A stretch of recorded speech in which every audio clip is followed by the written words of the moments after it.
And welcome back once more to Katawa Shoujo. And we are outside of the jazz club.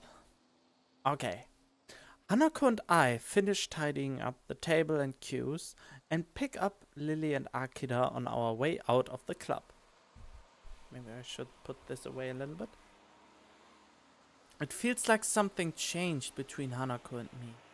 I can't quite place what it is, but Hanako's acting differently now. I feel like we are further apart, if anything. Oh god, really? That would be a bummer. So, you enjoy yourselves? Hanako and I both nod and agree. The game was good, and we both did learn more about each other, so it's an honest answer. Lily appears to be a little distracted. Worried about the trip, Lily? She pauses before sighing and smiling weakly. A little. It means quite a bit. The comment earns her a clap on the shoulder from her sister. Hanako smiles back too. You'll be okay, Lily. I hope you can enjoy your time over there. Thank you, Hanako. I'll try to. It will be nice to be back with my family, after all, no matter for how brief a time it may be. With that, the four of us begin the walk to the car park, where Akira's car is.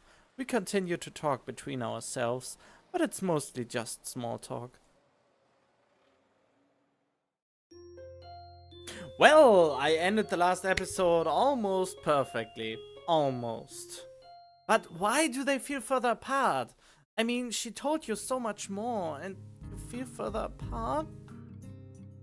Oh man, I don't like this. Wait then, are you taking the bus, Lily? Lily motions to a large suitcase standing beside her. I have to take this with me, so I've booked a taxi. It'll meet us at the school gates in about 5 minutes. Ah, I see. Lily reaches down and feels out the handle of her suitcase. Its weight causes her some difficulty, so I quickly offer to take it myself. It is awfully kind of you, Hisao. She has no qualms about accepting, and I end up picking it up. It's not what I'd call light, but it's not exactly heavy either. I don't think I'll have too much trouble carrying it. Well, thank you then. We should hurry though. If the taxi leaves, then it will take quite a while to book a new one. Are you ready, Hanako? Yeah, let's go. We rush through the gate as fast as we can, only to find that the taxi has yet to arrive. Well, nothing like a bit of exercise in the morning. The nurse told me that I should be doing that. I think he probably had other things in mind, Hisao, and probably with more regularity. You intend to be helping people with their luggage every day? I guess not. Looks like we got a bit to wait anyway. How long should we wait for the taxi before calling them again? I would say another 10 minutes, but they've never let me down before. There's probably just a little traffic. Okay then. So, how long is the flight to Scotland? About 16 hours, if I remember correctly. It's a bit hard to tell with the changing time zones. So long. It's now that I realize Hanako's been unusually quiet, even for her. She doesn't handle stress well, so she's looking really uptight. Yeah, I can't imagine being on a plane for that long. I've only ever flown on a short family holiday up north, so it really is quite hard to fathom. If Hanako spent so much of her childhood at an orphanage, she's probably traveled very little, let alone flown. And I also never flew in my life. Well, not above the clouds. as I was a child, I was on a small plane flight above a little village. But I think that hardly counts, does it? It's not too bad. I spent most of it either asleep or catching up on my English. I hardly use that here, so I need to refamiliarize myself with it a little. Will your accent be a problem? I wouldn't worry about that too much. It may be an issue initially, but I should be fine once I get used to it. We all moved to sit down on the small bench beside the school gate in silence. Strangely enough, even though I know that Lily is going away, I can't think of anything to say to her. Lily is a reliable person, so it might be because she isn't the one that I'm thinking of most. Lily might not be able to see it, but Hanako's chewing her fingernails nervously. Oh! I move to talk to her, but can hear an engine straining up the hill before I get the chance. Ah, I think the taxi is on its way. Well spotted, Hiso. I only just heard it as well. A small wave of pride washes over me. To have noticed something at the same time as Lily must mean that I've become more aware of my surroundings. Anyway, we won't have to call the taxi company, nor worry about missing Lily's plane. Once the taxi stops where we are standing, the driver rolls down a window and leans over. After confirming that, yes, Lily is the same Lily Sato that booked the trip, we sort out her luggage. The driver opens the trunk of the taxi and takes Lily's suitcase, with Lily climbing into the back seat as he loads it into the trunk and slams it shut. After getting back into his seat and shutting the doors, he waits for us to say our farewells. Have a safe trip, Lily. Take care of yourself. Hanako looks understandably downcast, and that much is obvious, even in her voice. Of course I will. I'll be back before long. Don't worry. There will still be another person here for you too, won't there, Iso? Yeah, of course. I turn and smile to Hanako, putting my hand on her shoulder. Yet again, what side of her shoulder? If you are standing here and putting your hand here, you are pretty close to her. Or are you putting your hand here and keeping your distance? She only manages to keep eye contact with me for a couple of seconds, her cheeks wet all the while, before turning back to Lily. See you, Lily. Goodbye. Lily gives her farewells to the both of us, with a fair measure of reluctance. Without further ado, the driver starts the engine once more and they begin the journey down the hill and towards the airport. The two of us stand at the gates for a long time, even after they've disappeared from sight, not really knowing what to do. So, what do you want to do? I don't know.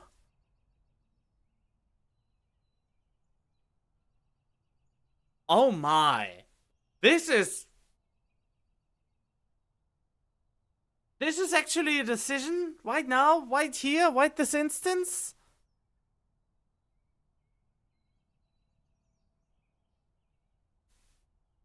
So, there are two options. We could call it a day and go our separate ways, or am I asking her to go with me alone into the city, which she is uncomfortable with most of the time, if it's not dark enough? I don't know. Actually, I would like to go out with her in the city. On the other hand, maybe call it a day? I mean, I don't even know what time it is. It looks like it's the middle of the day, so it's hardly counted the end of the day. And also, I realized in my first playthrough that the decisions you make have a very, very large impact on how certain things go. The decisions here are not temporarily, so that it only shifts something to a certain direction, but also impact how Hiso behaves on an average day use, even though that sounds pretty weird. So it affects how Hiso will react for a certain amount of time until the next question gets. So we actually get him a character trait here. If she declines to go to the city, or if the city trip will be a horrible experience, then I maybe come back to this. Did I already set a save here? Yes, I did. Good. So, yeah. How about we call it a day? No, I mean, do you want to go into the city? The bus stop, standing by the school gates like a mute sentinel, puts a strange idea in my mind. Do you want to head into town and look for a bookshop or something? We have the rest of the day free. It's a long shot, as Hanako doesn't like going into the city. I count the fact that we managed to get her out there, even when it was so dark, as a small miracle, but I genuinely want to spend more time with her. Anyway, she is likely to just refuse and go back, too. Okay. Oh, yes! Really? Really? Let's go. I can't work out why Hanako has decided to agree with me, but I'm not about to ask her to change her mind. And we're going to the city in the middle of the day. Stepping off the bus, I immediately noticed that a lot of people are around us. In hindsight, it should have been obvious. Of course, lots of people will be downtown on a Saturday afternoon. Hanako retreats close to my side, and I can feel her hand clutching my arm tightly. Her body is held against mine, and her head is bowed so low that her head hides most of her scarring. So, where shall we go? A bookshop? Hanako's present and my other general living expenses have pretty much drained my budget, but I should be able to afford a few books. There's something I try to reserve a few funds for anyway.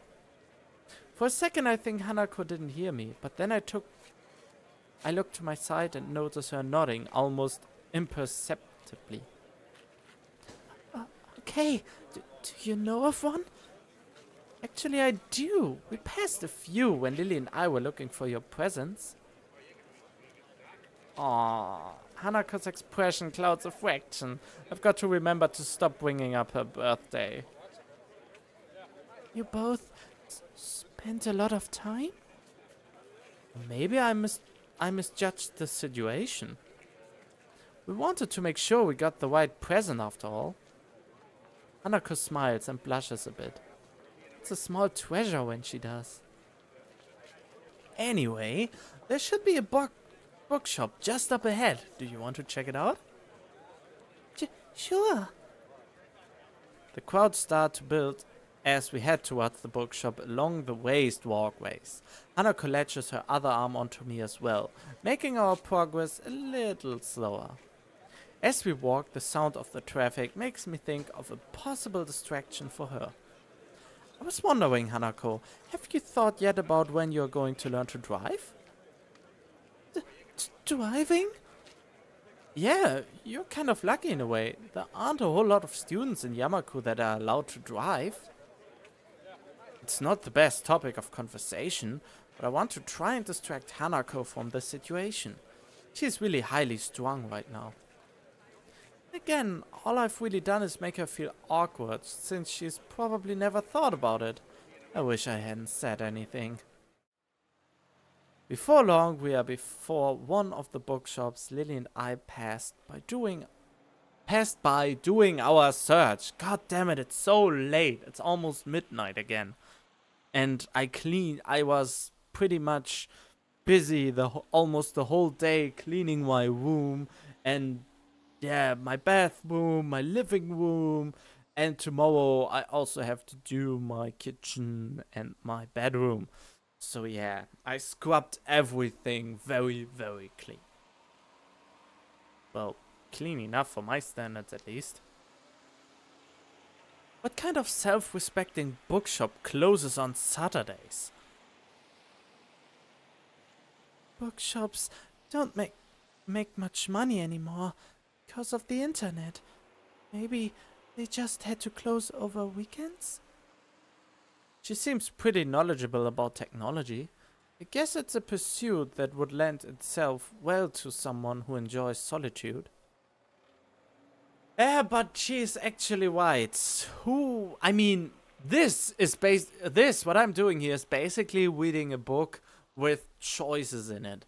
But nevertheless, it's more of a reading experience combined with visuals. So hence the term visual novel. So yeah.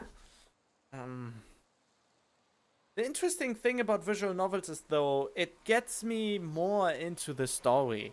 I mean, if it's not a full-fledged anime, a visual novel is the next best thing for me because I need the visual distraction and even the slightest hint of an animation or a change in the face structure so that it looks different in every opportunity or every way, so that it keeps me interested because I can't get myself into books anymore. My fantasy is all dried up because I play too many, I guess. But that's beside the point. Huh, I guess that makes sense. It's easier to find books online. Anyway, it looks like this idea is shot. Anything else you'd like to do?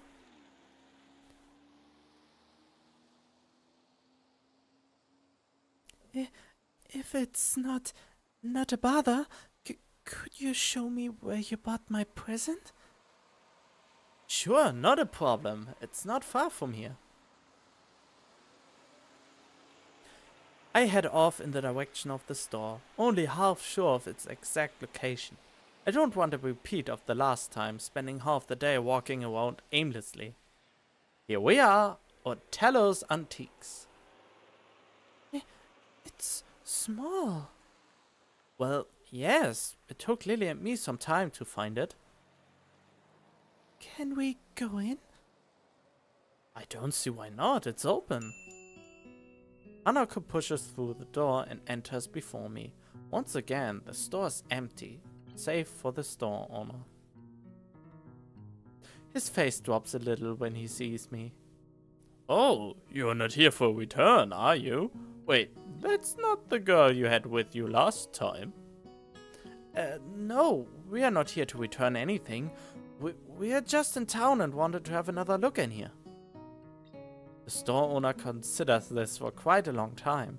I guess he is not used to high school students coming to his shop on a regular basis. Might this be the friend you bought gifts for? That's right, they were presents for her. Oh god, she's totally... Oh. The store owner turns to Hanako, who freezes on the spot like a deer caught in the headlights. He moves to address her, but stops before doing so, looking a little taken aback. Catches himself staring and looks to the side, addressing us indirectly. His expression is awkward and tense, as is his entire body. I want to be mad at him, but I know full well that I had the same instinctive reaction when I first saw her. First surprise, then curiosity, then an awkward look away as I dealt with what I'd seen. Hanako looks less panicked than before, but I think the feeling she's giving off now is worse. It's not anger nor annoyance. If anything, it's one of apology. You're lucky there, young lady, to have friends that care about you as much as they do. Thank you. If I hadn't spent so much time with Hanako, I wouldn't even have realized that she said anything. Again, the store owner's mumble was hardly clear either, thanks in part to being directed away from us. Hanako strikes out in the store, gazing in wonder at the various items on display. She finds the doll section and spends lingering minutes studying each and every one. It's a side of Hanako I've only barely been introduced to. I was astonished when Lily said she liked dolls, and even more so to find her collection sitting on her dresser. She looks a little better now that she is distracted and out of the store owner's sight, but I'm still quite put off by the whole experience. Might have my own problems, but I've never had strangers react to me like that, as if I was something completely alien to them. This is a nice shop. Yeah, it's not what I expected. Do you want to buy something? I didn't bring any money. Well, we can always come again. Now that I know where to find it, that is. We can? Of course. We can come here as often as you'd like. Thank you.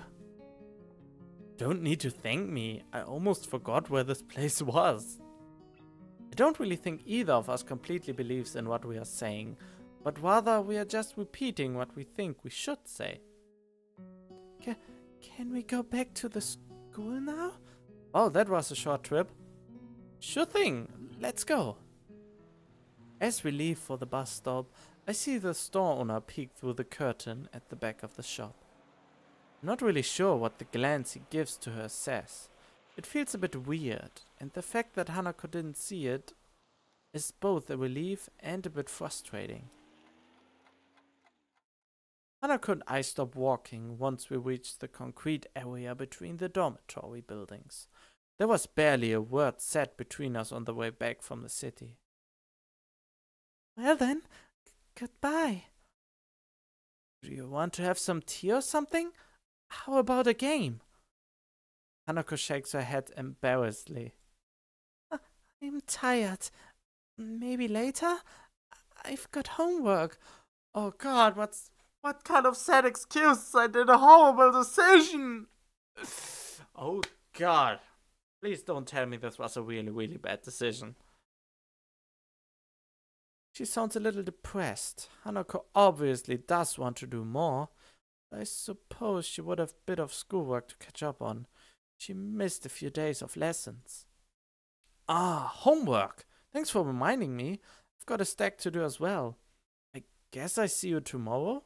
She said maybe later, not tomorrow. Just do your fucking homework and visit her later and maybe help her with her studies and then you can play a round of chess. Just a thought. See you, Iso. Before I can say goodbye, Hanako has turned and begun walking towards the entrance to the female dormitory building.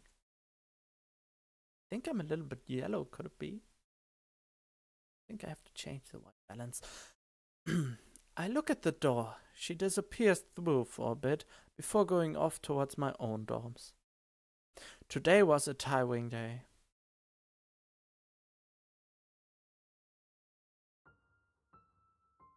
Oh!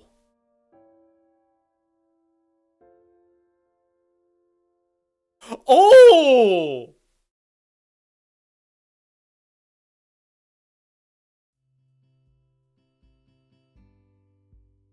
Okay. I'm cutting this episode short. I mean, we reached Act 4. And did you see the picture? I mean, you clearly saw. His shirt was open and man, he had a peg. I wished I had a peg like that. And he seems to be shaved because if you would see my chest, it would be a little bit hairy there. But anyway, and you would see a little bit of the belly, which I try to get rid of again because I used to weigh way less and I had a quite slim belly and that isn't. But the point is, you saw that she got her hands on his naked chest and that you could see the scar of his heart surgery. And it was a pretty big scar at that.